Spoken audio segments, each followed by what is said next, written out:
yeah, what is a social worker? What do they do?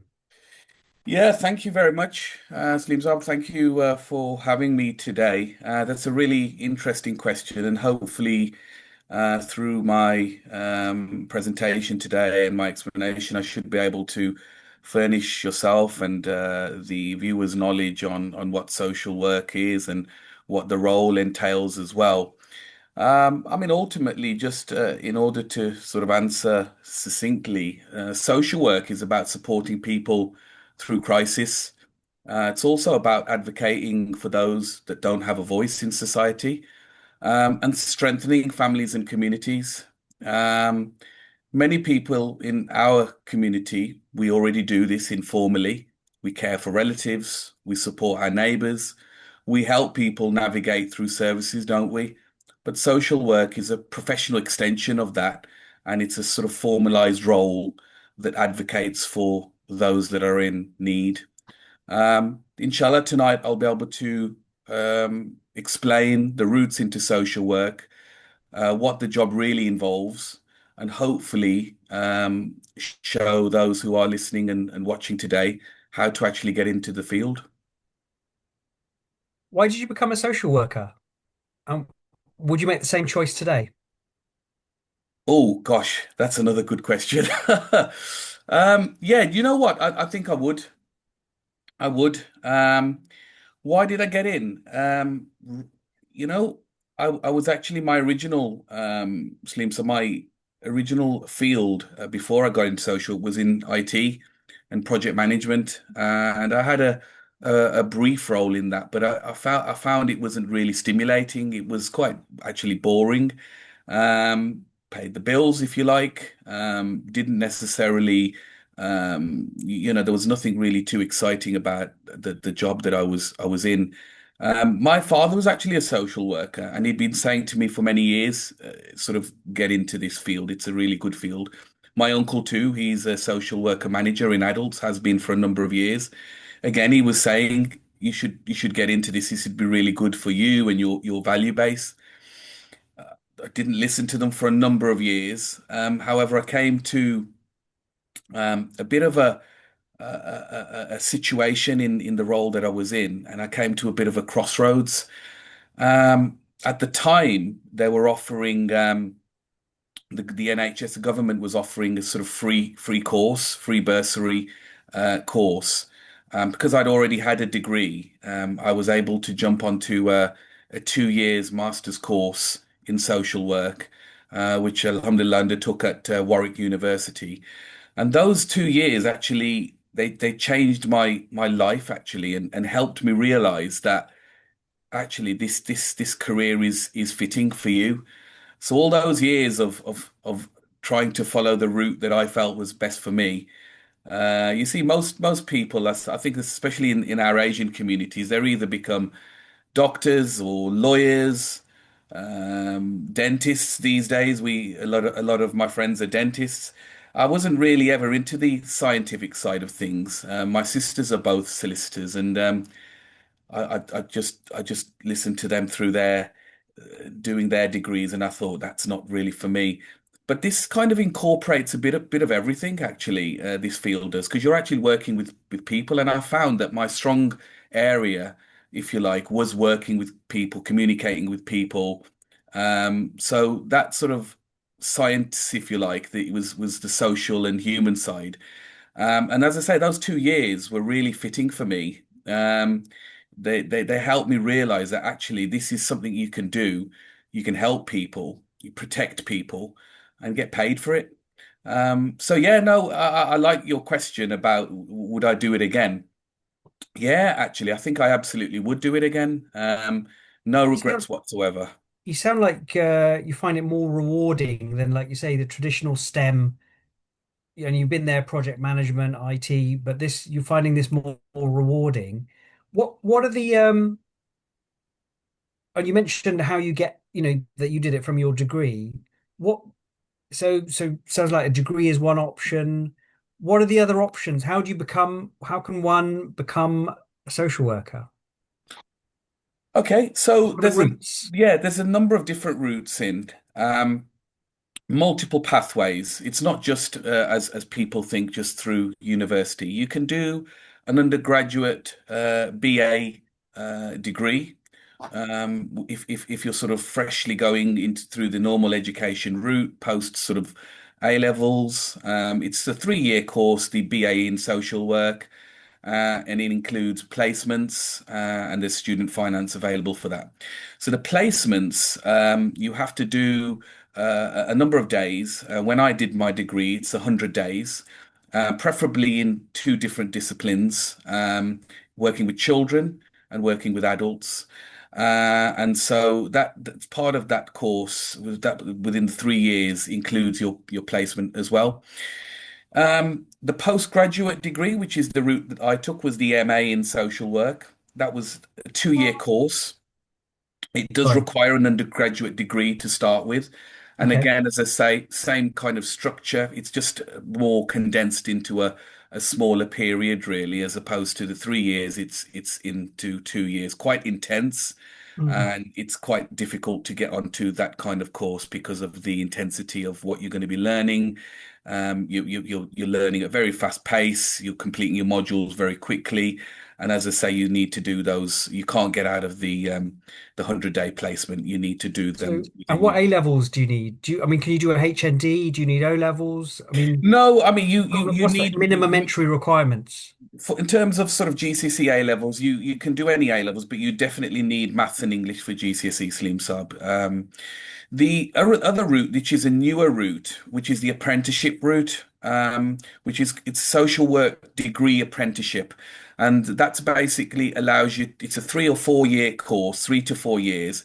It's funded by your employer. They're getting a lot more popular. These are. And they're like councils where I work, for example, in Wolverhampton and in the West Midlands, Sandwell and Birmingham are offering those For kind of. 18-year-olds, is that the minimum? So, like, as soon as you finish your sixth form, or is it 16-year-olds entry? What's the entry for that? Yeah, you'd need to be a little bit older than that because you remember we're working with people's lives, aren't we, Salim Sub? So there's going to be a maturity requirement here as well. Okay. So it is generally sort of that kind of degree kind of age. So But 21. So, like, for the yeah, parents here that are listening, thinking for yeah. their kids, you're saying don't consider this until your kids are 20-ish. Up, Yeah, and, up. and and obviously everybody who applies for these courses will be judged on a sort of case by case, but absolutely. And I think not just on the parent side of things. The interesting thing about social work is there's a number of individuals that actually retrain and come into this as a so-called mature student. So if you're on the other side of things, Salim Saab, and you've maybe not done a career in something else. I mean, I did myself, as I said, my first few working years were in IT and project management. I decided to retrain. So this is really open for anybody, but maturity is certainly the key here. Because remember, we're working with people's lives, aren't we? Yeah, yeah, of course. All right then. So we're 10 minutes in. So we're a third of the way through Haroon Sub. Talk me through yesterday or today. No, not yesterday. So Sunday. Today, a typical day. What did you get up to Friday, Monday? What's been going on? What kind of things are you up to? Okay, okay. So I mean, What I'll does a go typical day probably. look like? Yeah, no problem. I'll go from the boring end of the scale to the more exciting end of the scale because a day in the life of a social worker can compile of a number of administrative tasks. The problem with, if you like, the boring side of things is everything you do, you've got to basically write up, and that's basically to leave a really good and thorough audit trail for anybody who picks up your work, or actually for the children that you're working with and the parents that we're working with, for example, in children's services, or the adults that we work with if you're working in adult services. So, part of your day could be writing up case notes, it could be writing up reports, assessments, etc., etc. The sort of more exciting side of things, if you like, could be in the area of child protection. A school has just called in to our multi-agency team.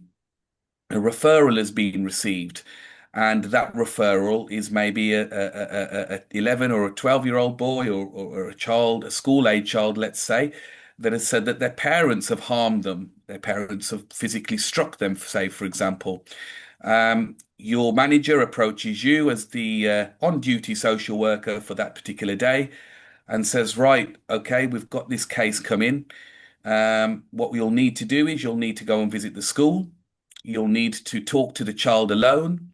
You'll need to listen to the child and work with evidence base around what the child is saying. The police will be with you as well. So your police colleagues will also be sitting on in this interview with the child. The child will obviously tell you what is happening, and what their life is like and what's happened on this particular occasion. You will then potentially visit, keeping that child away because obviously they've disclosed some harm. You'll potentially go and visit those parents as well. You'll listen to their side of the story. You'll support the police. So there's lots of multi-agency working within social work. Now that child may have an injury.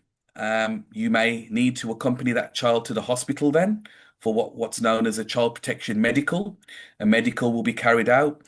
And then it may be the case, and remember thinking on your feet all of the time, having astute communication skills, thinking about safeguarding that child in every step of what you do. You may find that actually through the multi-agency decisions and in tandem with your own manager as well, that child may not be safe at home with their parents at this particular evening, or maybe time moving forward. Can that child return home? You have to think on your feet. And if it maybe let's take this story into maybe a more of an exciting juncture. Let's say that the child actually it's deemed can't go home for that evening. And sometimes you're receiving this referral quite late in the day. So forget about making it home for tea or dinner. Uh, Call the wife and let your family know that you're not going to be home anytime soon. So you go back to the office maybe, and you sometimes have to bring that child with you, transport them in your car. They may sit in the office with you, or in a place that's designated for children in the office. You need to find a placement then for this child, young person. That now you need to think about, Salim Saab, maybe culturally matching. Does the child have different language barriers that may not be able to, he may or she or may not be able to communicate with in a certain way? So you find a placement then. Not always easy with the number of placements that are always available. Foster care placement, is it residential? Okay, we found a placement. We talk to the child. The child might be quite distressed at this point, might start talking about their story in a different way, or not actually realizing what they've got themselves into. But our job here is to protect this child. So then you transport that child over to this brand new family that they've never met before, and you do a level of settling in, and you then leave that child. You make sure that the child is settled in. By this point, and I've been on this rodeo more times than I'd like to remember, but let's just say it's 10 p.m. and that could be a typical day in the day of a social worker in child protection. Wow. I'm scared. Not easy. Yeah, yeah. I mean, I guess I'm trying to. Obviously, we want people to become social workers. It sounds emotionally quite demanding, but now I'm thinking from the child's perspective and the parent's perspective. Everything's rock on a. I mean, I'm thinking about a regular family, regular school run, regular children. Suddenly, oh, we've got a policeman sitting in with a child, our child, and a social worker, very authoritarian, very well. The parent suddenly has no say. The distress in the family, the child's under pressure, like you say. The child might have been having vivid imagination, and actually, uh, a story. It could be a story. As a child, 6, 7, 8, 9. 10-year-old telling a story, Yeah. and then it turns out actually it is a story, but you've had to act. So how do you juggle the distress of the parents saying, "Well, actually, back off"? Who are you? You know, can you see the? I mean, obviously, you must experience this. How do you deal with that? How do you juggle that validity of Yeah, yeah. the story, and it's it's just out of the blue for the family, the distress, and then suddenly they've got a whole authority, the police and other these Yeah. agencies Yeah. It's a to brilliant question, and I deal think this is why with. we may talk about I this mean, what do you later. say to us parents and Yeah. Yeah. So if you remember earlier, I mentioned two words, and that was evidence-based. So okay, all of the decisions that I talked about through that day that we went through, um, you wouldn't have taken a decision like that lightly. So, for okay, example, if there was an injury to a child, that injury would have been looked at by a team of expert medics, and their judgment around that injury, for example, would need to be evidenced, and the judgment around how it was caused would need to be evidenced. And that's the sort of the challenges of being a social worker is actually about translating that evidence in that particular case to parents, carers, teachers, anybody that has a responsibility for children. And it's that communication that is key. And yes, you're absolutely right. This situation that I've described, and there's many like that, can be described as authoritarian. But we've got to flip it on the other side, is that the law of the land in the United Kingdom has a very, very high threshold when it comes to the protection of children. And the protection of children comes far higher than the protection of adults, for example. So that's where it sounds a little bit Slim Saab authoritarian and heavy-handed at times. But remember everything, as I said, the key words here are evidence-based. So okay. it may be the case that a particular story does construe into a situation where it may not have been told in the manner that it had. I'm dealing with a case at the moment with a young lad of 10 years old. He was physically harmed by his parents. And after a number of months now, um, we have been able to work with his parents, rehabilitate their behaviors. The little boy wants to go back home now, and I am actually working in a case in a situation where we're actually trying to get him home. We Okay. believe that his parents have rehabilitated. There'll be ongoing monitors and checks with the family, so it's not the case that this boy will be returned home and that we will leave him there to fend for himself. There'll be plans and professionals and a multi-agency staffing around the family to ensure that doesn't happen again.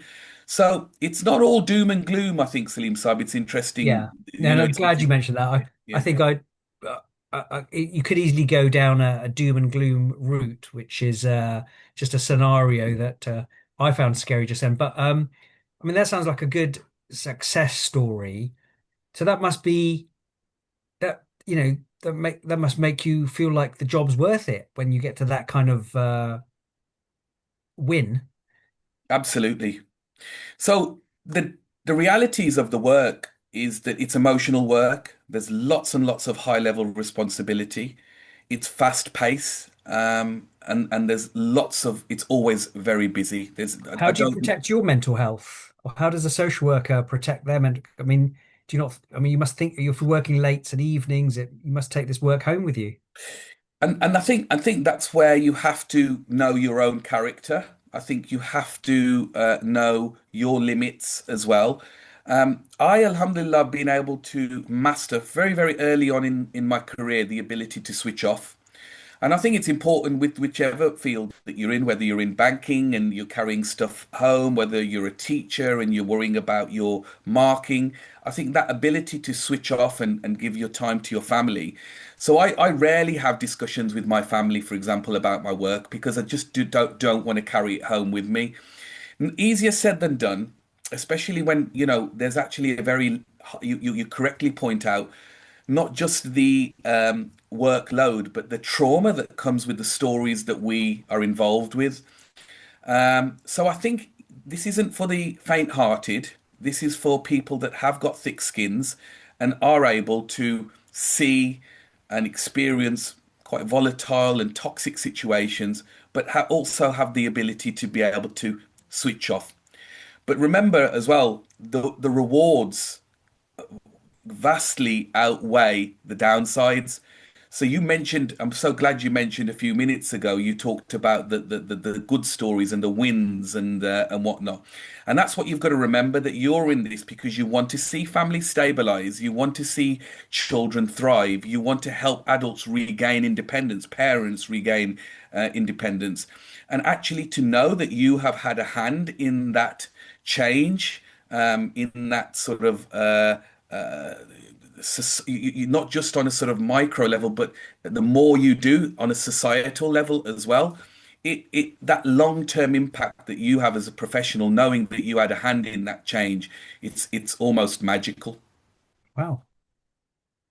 Yeah, mashallah. I mean, though, obviously, as Ahmadis, as Muslims, we are taught to be a benefit to society, to make, the world a better, leave the world in a better place.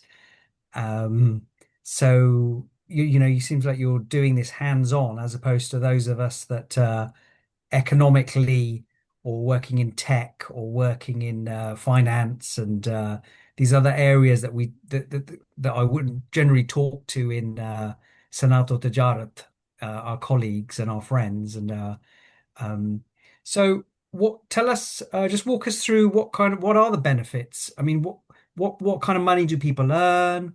What's the career path? Where can you see yourself in 10 years? What does that look like? So I'm going to be totally honest with everybody. You don't come into this field for the money. I think, and I have this fundamental belief that I believe the work that we do, the societal change that social workers create, I believe that we should be on par with the doctors and the medics in terms of recognition of field. And financially, I believe we should be aligned with them. But unfortunately, we're not. I don't think it's a poorly paid field. I think that you can start on quite a modest amount, but I think the ceiling is never going to hit the same as a dentist or a doctor, for example. But the benefits of it is mostly sort of 9 to 5 work, as opposed to sort of the downsides of working, say, as a doctor, where it's shifts and it's all around the clock potentially. So you as a newly qualified social worker, you'll start potentially, depending on which authority you're in the 20s. So actually, for somebody who is maybe in their early 20s, sort of post degree age, starting on 20 something is not really too bad in today's day and age. Um, However, what's brilliant about social work and the field of social work is the career progression is almost guaranteed. There's not, because there's still a UK shortage of social workers. There is still a great potential of getting into an authority, staying in that authority for a sustained period of time, and working your way up the ladder quite quickly.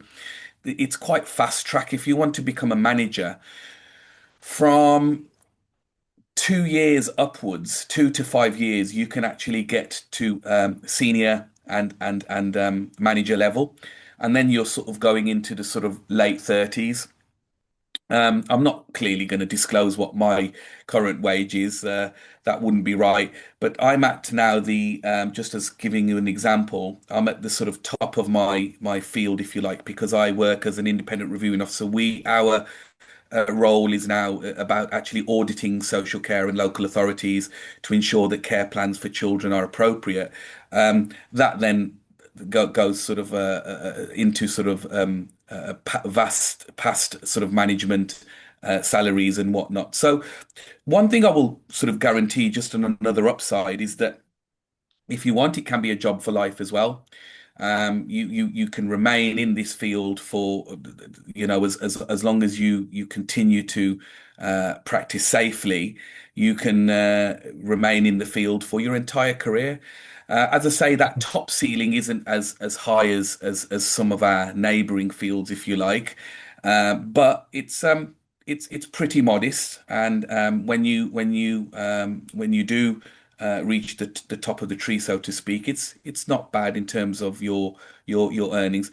There's another thing I must say as well is that in my current role, it does, alhamdulillah, give a very good work-life balance. So, as I say, the longer you work and the more qualified you become, it does get a little bit easier as well in terms of your work-life balance as well. So, in terms of when you're a social worker and you're working directly with families, those are some of the tougher years, if you like, in the earlier years, some late nights now and again, lots and lots of admin. But as I say, as you progress through the career, it does get a little bit easier for you and more financially rewarding. Yeah, interesting. So just I mean, you mentioned how to get in, you mentioned what kind of the benefits are, how tough it is mentally. Um, just as we wrap up, can you talk to us about the specializations? I mean, you mentioned you work with children. Obviously, there must be other areas in the Yeah, spectrum. So you haven't, can you just give us a flavor of what that looks like and what kind of uh, scenarios maybe for each that might arise that you kind of have to then yeah. respond to, or what that case might look like?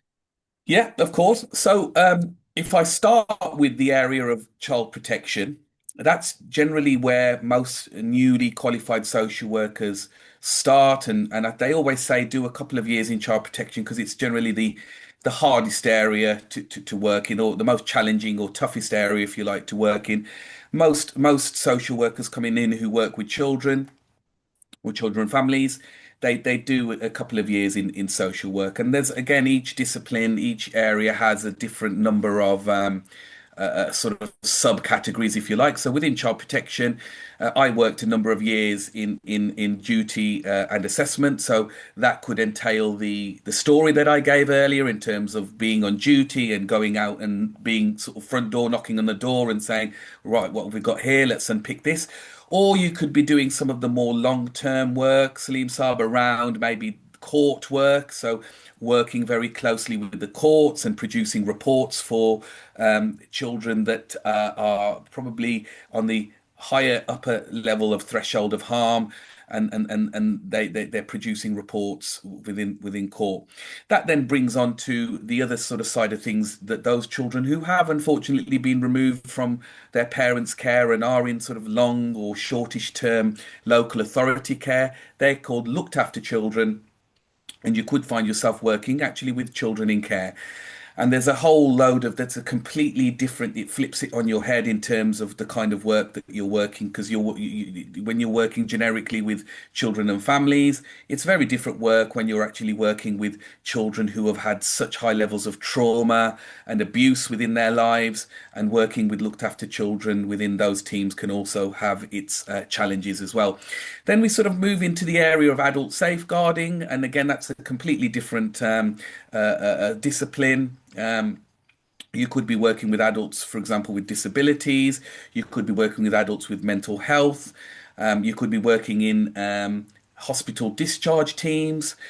Coming back to children for a second, then you've got your fostering adoption. So each, for example, looked at each set of foster carers, for example, have their own social workers as well. And again, each different area of social work has its own specialities and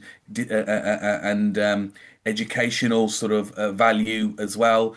I mean, just on the subject of foster care. And I know one of my fellow colleagues, social work, who's a fellow AMD in the Jamaat as well, he'll want me to certainly mention this today.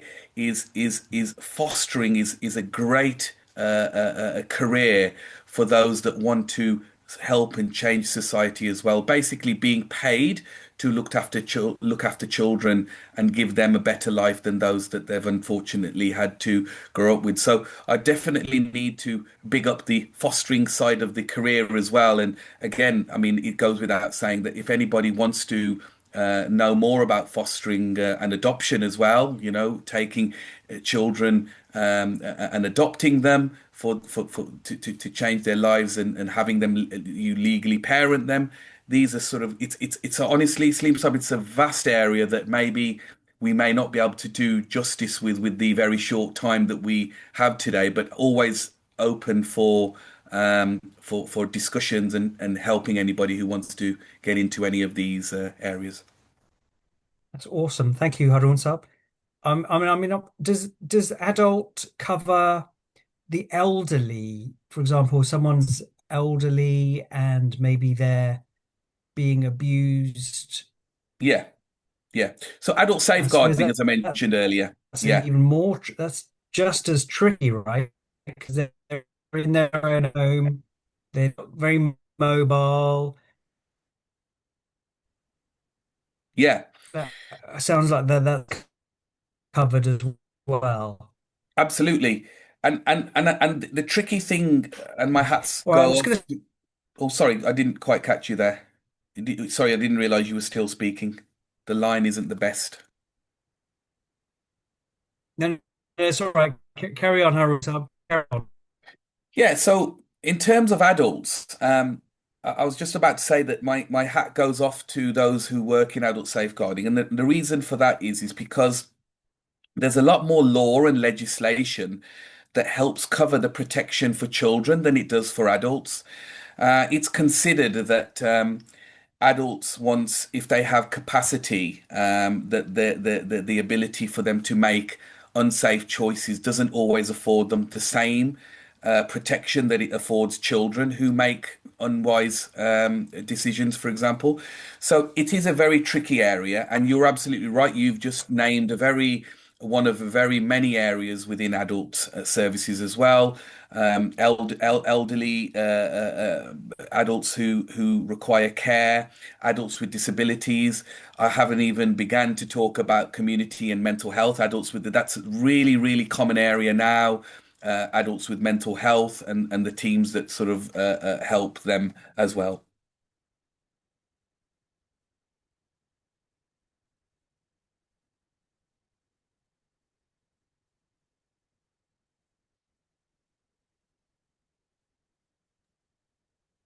Dr. Salim's hobbies back to Zakala. I'm struggling because we have children battling for bandwidth because it's gaming time. So apologies about that. Um, I'm just going to go through the questions if that's okay. Yeah, of course. Yeah. Okay, so and okay, so we've got somebody asking about uh, how to get into. I mean, I know that we mentioned it very briefly, or we talked about this already. They're saying, yeah, they're just asking about the routes in, especially if you have higher education. If you so, could you just recap for those that might have missed the entry, please? Yeah, of course. So I'll go over 'em as quickly as I can, but remember with the caveat that anybody can contact me personally outside of this meeting if they ever did, and we can spend a bit more time around that if needed. But yeah, in essence, there's a number of routes in. As I mentioned, if you were fresh in, it was the undergraduate. If you had a degree already, it's the 2 years master's course. There's an apprenticeship route in as well while you learn. That could take 3 to 4 years. There's this step up to social work, which is another fast track way in, 14 months with a paid bursary. And it's very competitive, but that's generally with people that have some experience working with children and communities already. And look, I think for the individual that's asked a question, the other thing that I wanted to say in terms of getting into the field, if you didn't want to go directly into social work per se, there are also, Muslim Sab, a number of roles, such as a family support worker, a social work assistant, a youth support worker. You could have a disability support worker, support workers in mental health, residential childcare workers, and early help practitioners. And that's kind of if you're unsure and you want to start in a supportive role, get a bit Hmm. of experience, get a bit of confidence, and then maybe use that to decide if you want to further your career in social work. So there are the formal routes in, but if you didn't want to go straight into social work, you could use one of those routes also, and get in through that door as well. Wow, really, a really amazing eye opener a session. So I've learned a lot. And I was going to ask you if someone's watching tonight, they're seriously considering it. What's one thing that they should do this week to sort of see if it's for them? What would that be? Look, I think that some of that is about self-reflection. I think we've had a really good discussion today about the sort of can you hack it, the downsides, the sort of challenges. But ultimately, I think you need to really ask yourself if you really wanted to take something away is do you want to help people? Do you want to be a custodian, a sort of a government pillar of support for vulnerable people? Not and I have to just stress this because there's lots of people that do come into this field for the career, and I have to stress that they don't last very long because actually this is a very value-based field, Salim Saab, and if you don't have the right values, you're not going to fit in to the field very well. I mentioned earlier as well is that we don't go into social work for the money because, as I say, the salary doesn't pay as much as the fields that are our neighbouring fields, if you like. However, the reward pays, if you like, and I think if we think about our Jamaati values as well, and we think about all of the things that we do in Khidmat al-Khalq and Vakari Amal and Mal and all of these areas that are basically giving to society, I think we need to ask ourselves more around the self-reflection is this something that I can do on a day-to-day sort of scale, and deal with all of the downsides and the stresses that come with it? If the answer is yes to that, what I would say is book a consultation with me and let's have a chat and I'll help you get in. Okay, cool. I'm going to ask Sanato Tijarat to do the poll, please. If you're there we go, bang on. Thank you very much.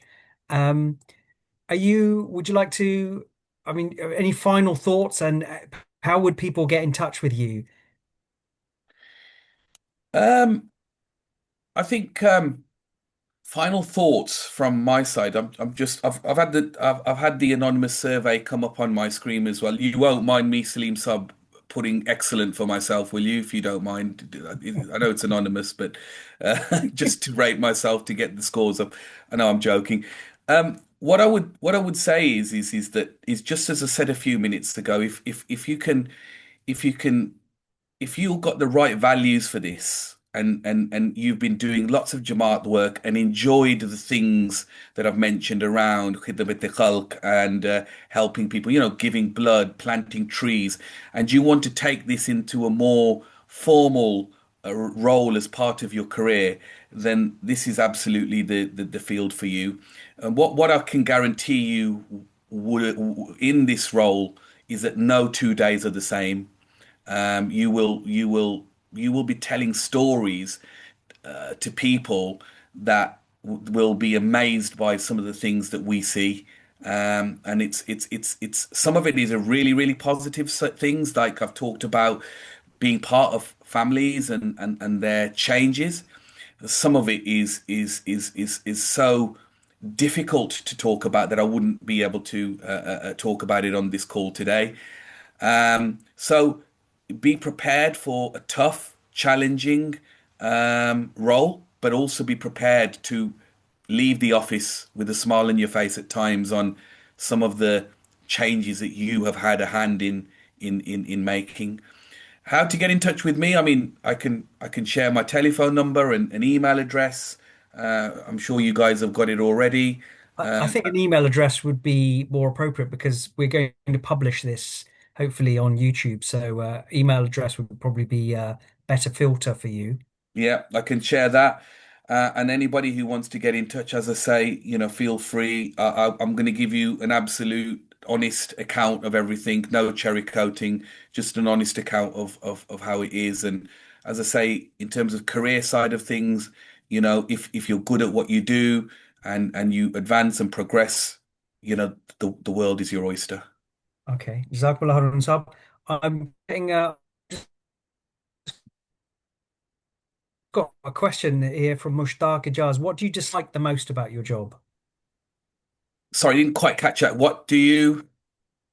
Sorry, I'm saying Mushtaq Ijaz is asking in the chat, what do you dislike the most about the job? Honestly speaking, the paperwork.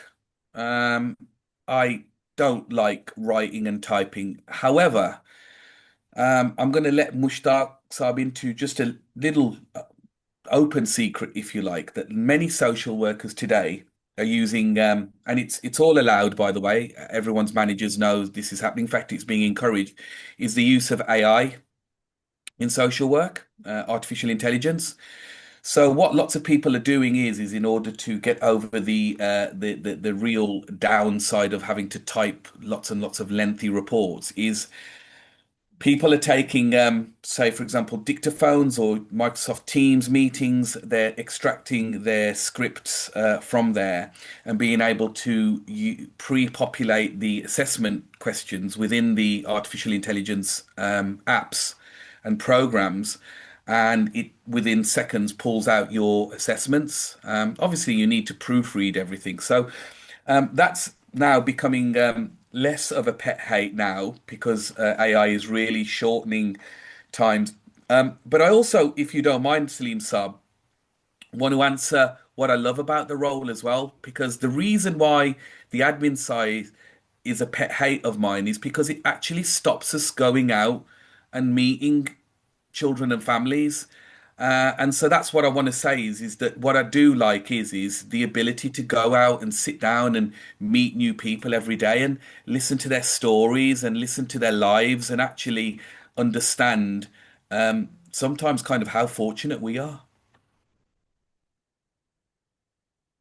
Wow. So, thanks everybody for listening in. I appreciate it. Uh, I'm just thinking about the role. How does being a Muslim prayer, does that, how does that relate to what you do? And then we also have a question from Daimur.